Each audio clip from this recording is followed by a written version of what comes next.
lillah, hamdan bila ghayah, syukran bila nihayah. Wassalatu wassalamu ala rasulillah, amma ba'du. Yang terhormat para bapak dewan juri dan tak lupa dengan teman-teman yang berbahagia. Awalan, marilah kita panjatkan puji dan syukur atas kehadirat Ilahi Rabbi yang telah memberikan kita nikmat dan hidayahnya sehingga kita dapat berkumpul di pagi hari ini dengan keadaan sehat walafiat. Amin amin ya rabbal alamin. Kedua kalinya salawat serta salam tetap terlimpah curahkan kepada Sayyidul Ummah, yakni Nabi Muhammad sallallahu alaihi wasallam, yang telah menuntun kita dari zaman jahiliyah menuju zaman yang diridhoi Allah, yakni ad-dinul Islam wal iman. Ketiga kalinya berdirinya saya di sini akan menyampaikan sebuah pidato yang bertemakan menjadi sosok pahlawan di era pandemi dan milenial.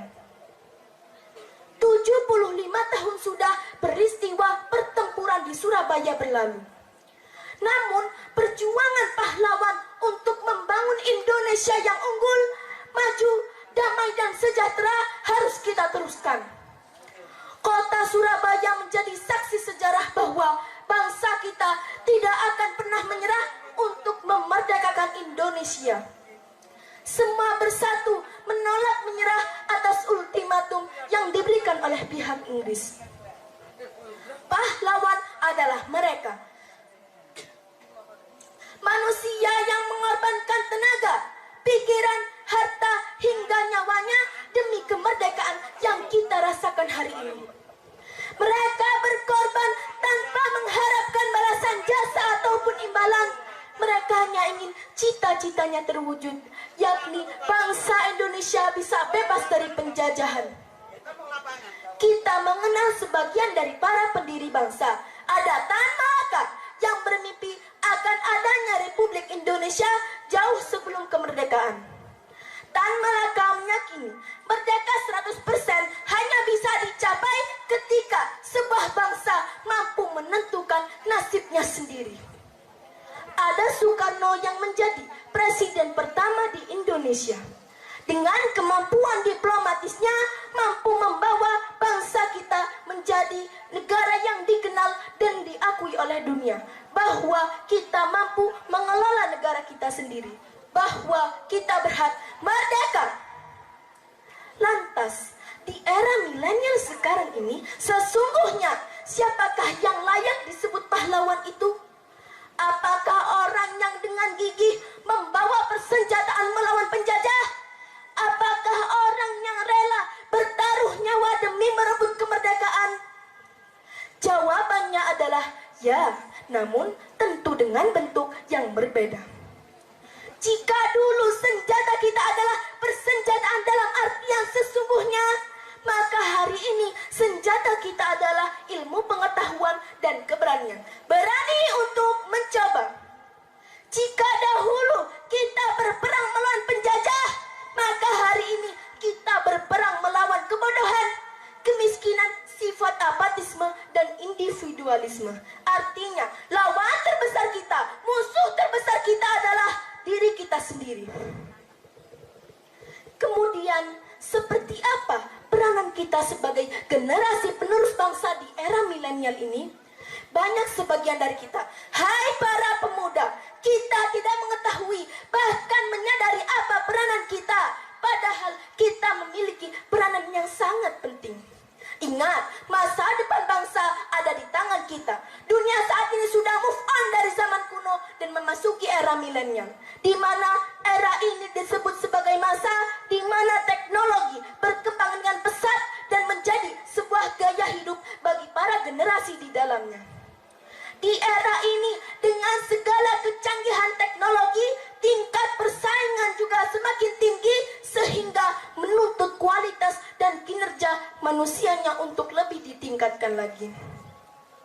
Pemuda harus mampu beradaptasi dengan cepat, belajar dan menjadi lebih baik lagi, serta melakukan navigasi yang lincah dan tepat agar dapat menyelesaikan setiap permasalahan. Contohnya, di saat pandemik yang sedang kita perangi bersama-sama, kita bisa memulai dengan lingkungan sekitar rumah. Sebagai pemuda, ingatkanlah orang tua atau orang yang lebih muda dari kita untuk selalu mematuhi protokol kesehatan. Kita dapat memanfaatkan media sosial yang ada. Daripada membuat status galau, lebih baik kita kampanyekan patuhi protokol kesehatan. Ayo ikut vaksin. Ada story WhatsApp, ada video YouTube, ada Reels Instagram, ada TikTok. Mari kita manfaatkan untuk menebar kebaikan. Perlu kita ingat bahwa meskipun angka penyebaran COVID-19 telah melandai, tetapi pandemi belum berakhir. COVID-19 masih ada di sekitar kita. Tindakan sederhana lain yang dapat kita lakukan adalah menjadi penyaring informasi untuk keluarga dan lingkungan kita. Pemuda masa kini kan sangat dekat dengan teknologi. Kita seharusnya lebih tahu mana informasi yang dapat dipercaya dan informasi yang salah. Untuk itulah kita sebagai generasi muda harus dapat berbagi bagaimana mendeteksi misinformasi atau disinformasi yang sekarang ini marak terjadi di media sosial. Hal ini sangat berarti karena informasi yang salah tidak hanya mengenai tentang COVID-19, tetapi informasi lain juga dapat membahayakan banyak orang dan memecah persatuan dan kesatuan bangsa ini. Peran-peran tersebut mungkin sederhana dan tidak terlihat heroik, tetapi sungguh sangat berarti. Untuk itulah mari kita menjadi generasi yang tidak suka menebar kebencian dan informasi-informasi yang salah.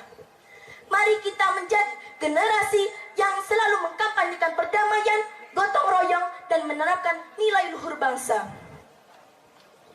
Hadirin yang dirahmati Allah, saya ingatkan lagi di sini, musuh terbesar kita adalah diri kita sendiri. Ayo kita semua, hai para generasi muda, para kaum milenial, untuk bekerja sama, bergotong royong, bekerja keras, pantang menyerah. Dan dengan ridha Allah, insya Allah kita akan menjadi solid. Mangkana yaumuhu khaira min amsihi fahuwa rabbihu, wa mangkana yaumuhu mithla min amsihi fahuwa maghbun, wa mangkana yaumuhu syarra min amsihi fahuwa mal'un. Yang artinya, barang siapa yang hari ini lebih baik dari hari kemarin, dialah orang yang beruntung. Dan barang siapa yang hari ini sama dengan hari kemarin, dialah orang yang merugi. Dan barang siapa yang hari ini lebih buruk dari hari kemarin, dialah orang yang celaka. Saatnya kita bangkit. New normal, new spirit hidup sehat. Bersatu melawan perpecahan, bersatu melawan permusuhan. Hadirin yang dirahmati Allah, diawali dengan bismillah, diakhiri dengan hamdalah. Semoga pidato ini membawa berkah, menjadi lentera di alam barzah. Wallahu a'lam, ihdinas siratal mustaqim, wa akhiran undur ma qala wa la tandur man qala. Wassalamualaikum warahmatullahi